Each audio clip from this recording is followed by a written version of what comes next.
Hello and welcome to the KoKo Dennis Show. And I am your host, KoKo Dennis. Excited about being here for a second season for 2012.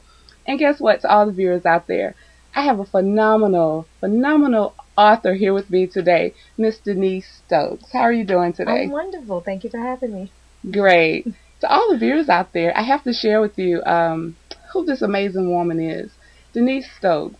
Where do I begin? We have the AIDS activist, Bill Clinton's youngest advisor, which is absolutely phenomenal. Also, not only is that, but she do have a book called From the Crack House to the White House.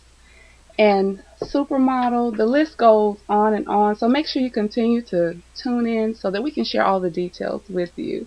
Denise, where do we start? Your career has been just phenomenal. I was so excited tonight for the show because your story is absolutely amazing. And for those who are out there, make sure you go to the chat box. We want you to chat live with us. We want to hear your name, where you're from. Also, make sure you ask any questions that you would like to hear from Denise Stokes today. Denise, take us back to the beginning of your journey. I know at the beginning it didn't start off as well as people would expect for a 13-year-old. But if you would just share with the viewers at age 13 the life that you had. I actually came from kind of a middle class, from the outside, very normal family. But like most families, you know, we had undercurrents going on in the home. So I think one of the biggest things for me at 13 is I lived in an environment where my mom was a really hard worker and a great provider, but not so big on conversation, talking about feelings, explaining things. We moved a lot. I'm actually a military brat, so wow. We were always packing up and moving, so I was always the new kid on the block, always just a little bit offbeat. I'm still offbeat, and now I love it. But at 13, it wasn't so great. Okay. My mom talked to me about sex, but it was just kind of the basic, you're old enough to have a baby now, and you better not. Right, right. So I knew, you know, from being a girl and sexuality and boys, the thing I knew about sex was don't do it. If you did it, you're going to get pregnant. It's going to be awful. Your life is going to be over. I mean, this is what I'm being fed.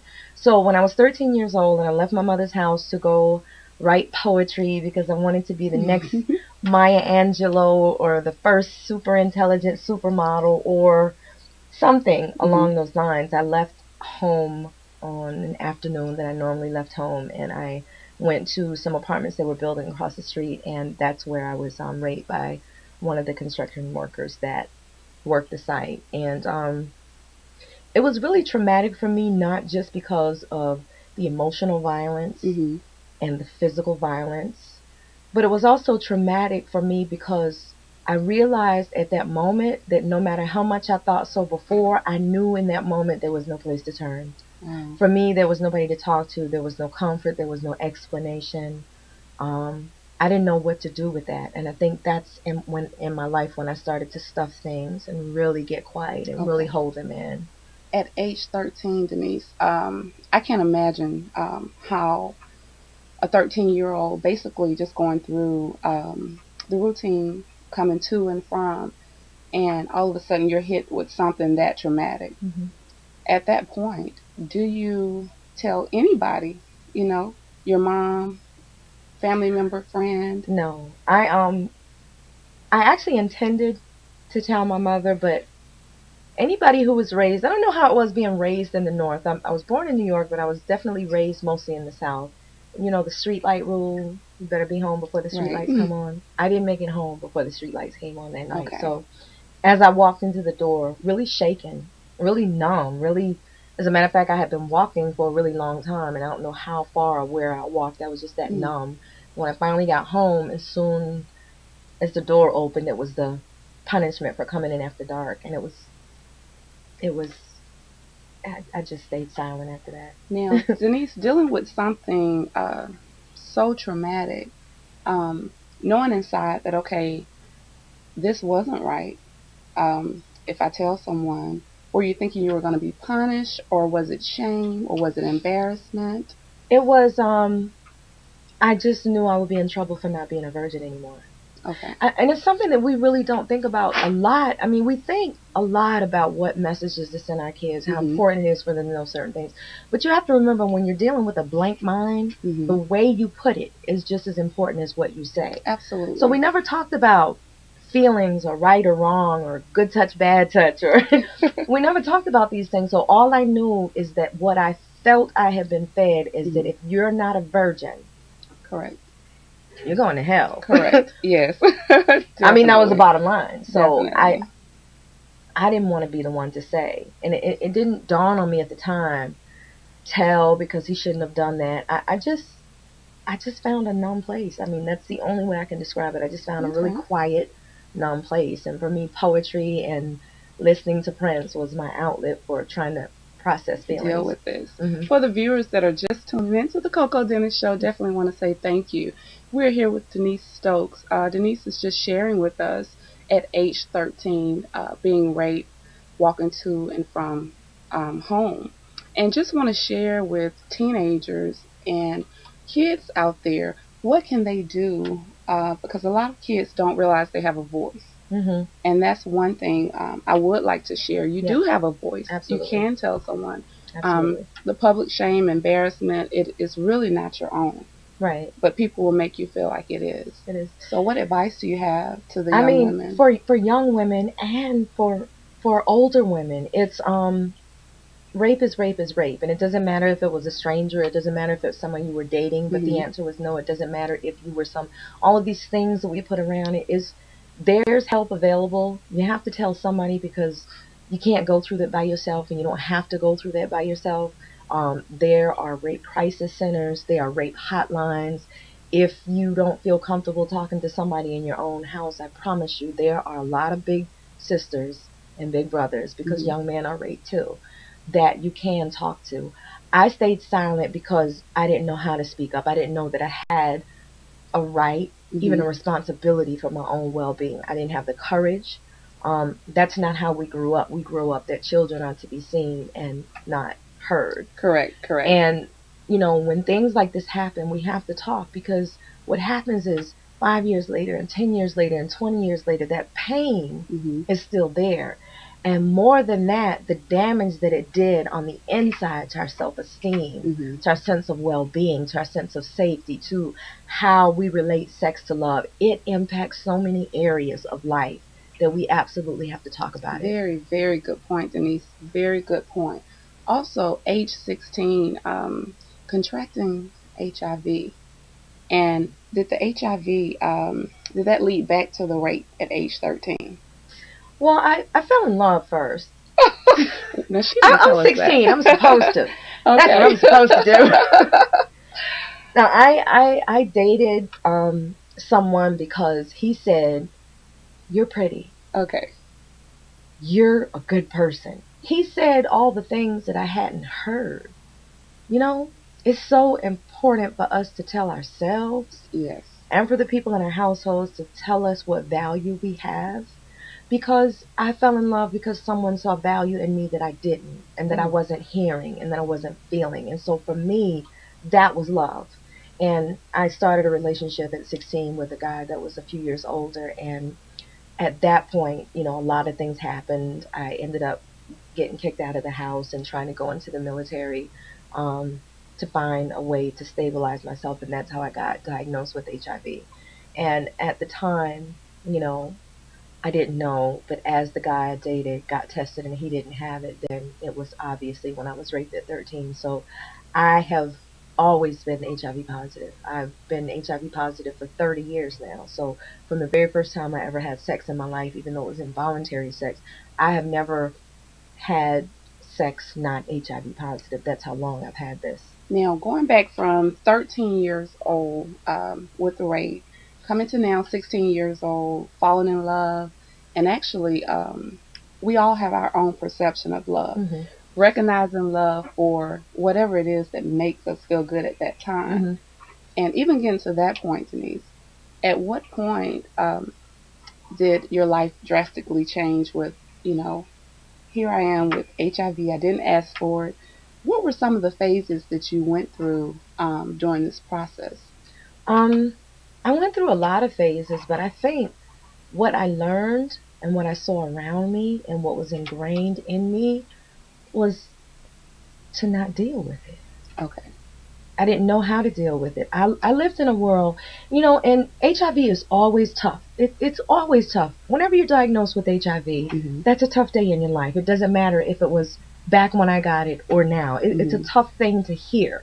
We know so much now that we didn't know then. So you have to realize that I was diagnosed in a day when HIV was like the bubonic plague. It was like, don't breathe the air, don't touch the water, don't touch the person. So I felt ostracized on so many different levels that I felt subhuman. And I didn't know where I was supposed to go. Yeah, and I talk a lot about all of this stuff in the book because, you know, I tell my story, I speak, I go around the country, and I talk to so many different groups of people, from NFL players to YWCA and YMCA and Boys and Girls, because I mean a gamut of audiences, because all of the different issues that I had in life and that I still deal with some of them, they come from all walks of life. We're all impacted by the things that impacted me. So I started writing when I was really young. I started writing poetry, and believe it or not, from the time I was 13 or 14, I knew I was going to write a book. I just didn't know what journey I had to live and survive in order to get to that. So, well, Denise, one of our viewers have an absolute great question. How did you get the concept for the book? The whole idea of the book, from the crack house to the White House. It's not even, I just have to say, it's not even a book, it's a movement.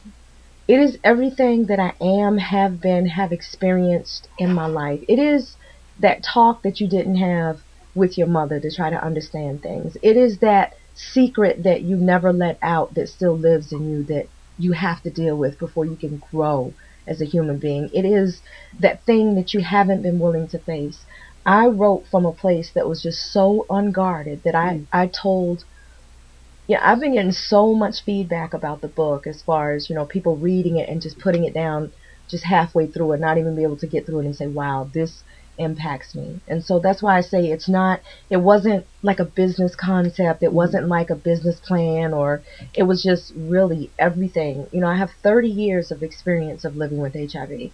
I'm a rape survivor. I survived being homeless. I survived crack addiction. I'm 20 years clean from being on drugs. I've survived domestic violence and low self-esteem and all of these different things that came, sometimes one on top of the other.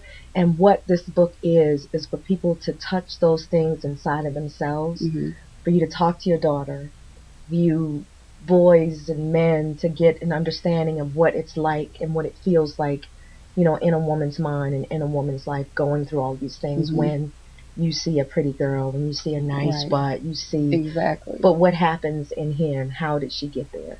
It's amazing how the actual journey that you go through, it doesn't always feel good, but it's amazing how you can be successful, and through your words and through your life story and through the hardship, you're able to touch lives. And hopefully someone out there watching can get this book. And it's amazing because words are so powerful that it can actually change people's lives. Another question from the viewers. Thank you so much for chatting tonight. Wow. How did you get to the White House? How? Early on in my journey to educate and advocate for HIV, that process actually took place when I was in the process of recovery from substance abuse addiction, that I started volunteering for a local agency called Outreach that did HIV and AIDS education and prevention. And I began to do that work until that's all I did. And I realized that's all I wanted to do. That I said, modeling, writing, whatever it is not as important as doing this. So I dedicated everything I had to educating people about HIV. And one thing led to another. And at first it was local, little small groups that I talked to. And then it was, you know, the Atlanta Journal-Constitution, and then it was magazines and national news coverage. And one day I got a call from the White House saying, You know, President is putting together this brand new thing called the Presidential Advisory Council on HIV and AIDS. And you have to tell them which president, because I actually like this president. President Clinton. This is during Clinton's term. I know I look 15, but I'm a little older. This was during President Clinton's term, and I really took the call as, yeah, okay. But sure enough, I got, you know, everything I needed in the mail from the White House that I needed to fill out and sign, and I, you know, literally at 23 years old, I took the oath. You know, I was sworn in by the Secretary of State, Donna Shalala, at the time, to, you know, protect my country against all enemies, foreign and domestic, and I served hard. I served hard. I went to D.C. whether I had money or whether I didn't have money. I went to go sit in on these round tables and read stacks of information this thick about what's going on with HIV/AIDS in our country. What do we need to change? How do we need to reach people? How do we get people services? How do we get people access to medicines? How do we keep these nonprofit organizations that are struggling across the country and they're sometimes having to choose between reaching their clients and keeping their lights on? So that's the battle that I fought, and I fought it penniless, but I fought it full-hearted. So wow. I marched.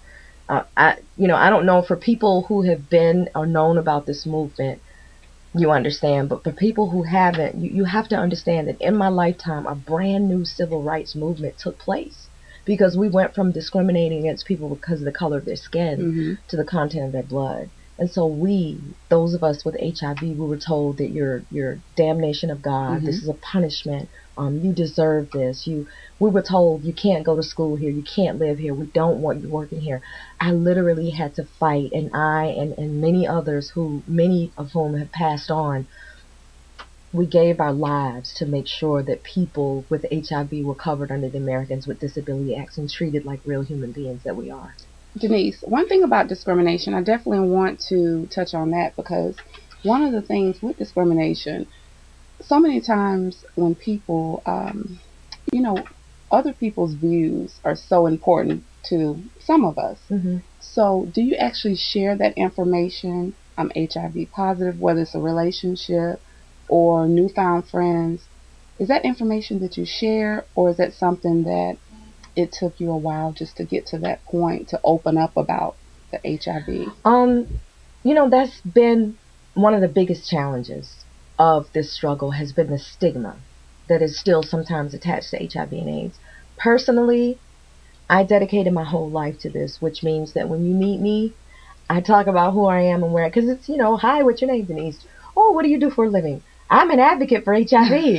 Why do you do that? Well, so for me, it's a very, and it was difficult, but I have to say that I have a lot of amazing people in my life. But what people can do to help with HIV is, number one, get tested and find out what your status is. Get tested and find out what your status is. Get tested, number one thing for HIV. Number two, don't be a part of the stigma. Because when you say awful things about HIV, and when you make these jokes, and you do these things, you have no idea that it could be your brother, your sister, your mother, your grandmother, your best friend that you've been friends with for 20, 25 years. People live with HIV a really long time, and a person with HIV does not have to be like me, openly, sharing about being HIV. All you have to tell... One thing I found, Denise, too, is at one point, and maybe still today, a lot of people associated AIDS with homosexuality. Right. And it goes so far beyond that.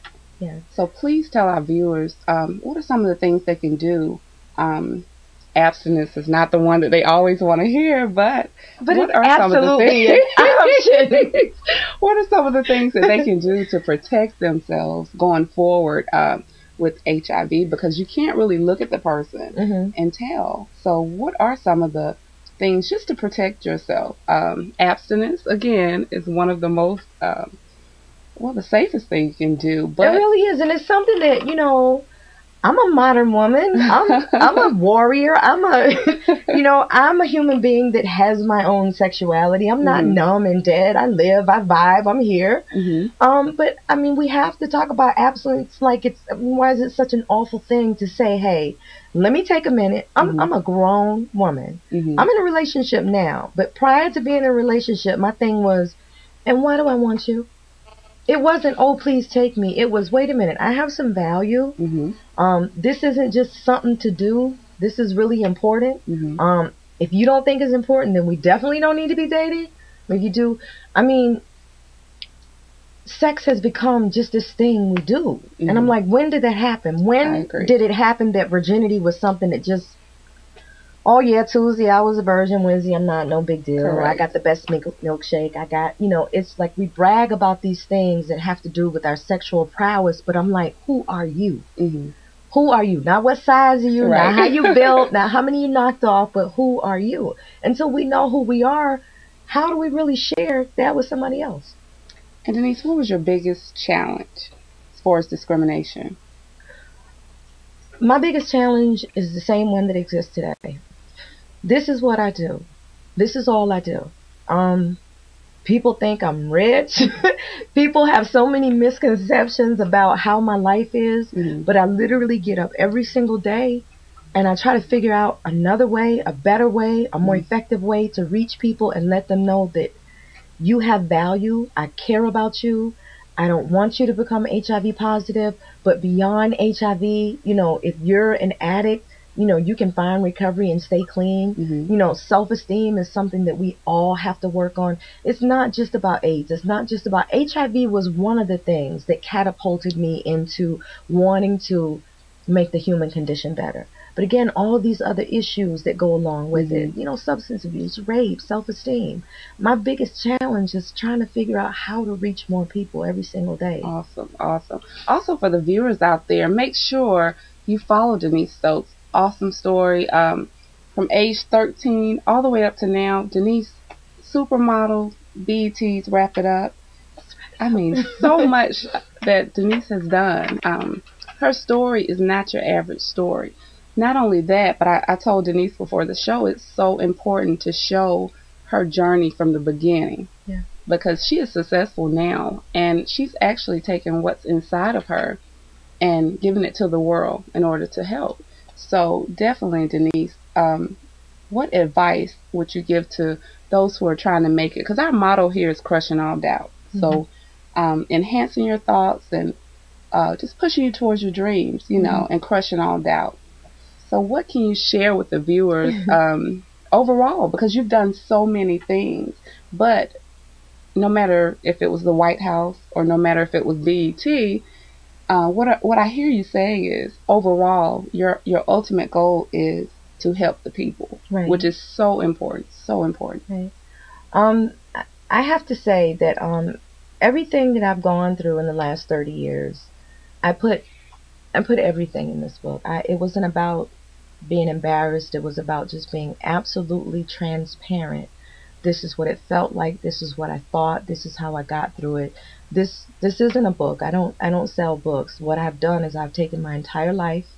I've taken all my experiences. I've taken all the things that I've learned while I've been on this earth, and I've put it into this book to reach inside people so that they can find that thing in themselves, you know, that they can admire, that they can understand that if I can get through this, you can get through this. So awesome. I really encourage people to make sure, viewers out there, you all go out. Please support Denise. From the crack house to the White House. And I love the fact that on this book it says turning obstacles into opportunities. And that is a powerful statement within itself. Any final thoughts, Denise? Somebody told me a long time ago that I will love you until you learn to love yourself. That has been one of the most powerful things in my life. And I say to anybody within the sound of my voice that's listening to this, you don't have to know me to understand that I will love you until you learn how to love yourself, because that's where we fail. When we fail to appreciate who we are and why we are. Whoever you are, wherever you are, you have an incredible something to give. Find out what that is and give it, because love is the measure of life. It's not the things that we gather, but it's the things that we give. So keep in touch with me. Twitter, I'm at Denise Stokes. Twitter, Denise Stokes. Facebook, I'm very wordy. So Twitter gets a little hard for me. Facebook is Denise A. Stokes. Please join me in my daily conversations. And I wake up every morning and pour out a little bit of love. So hit me on Facebook.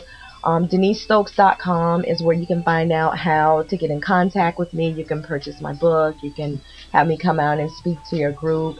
Just interact with me. I'm here. This is my whole life is vibing with you. So hit me up. And to all the viewers, I'm actually so excited tonight because tonight was the first show for the second season of the KoKo Dennis show. So we are back. We're going to give you great shows. Make sure you go to Facebook for the KoKo Dennis show. Also follow us on Twitter at KoKo Dennis TV.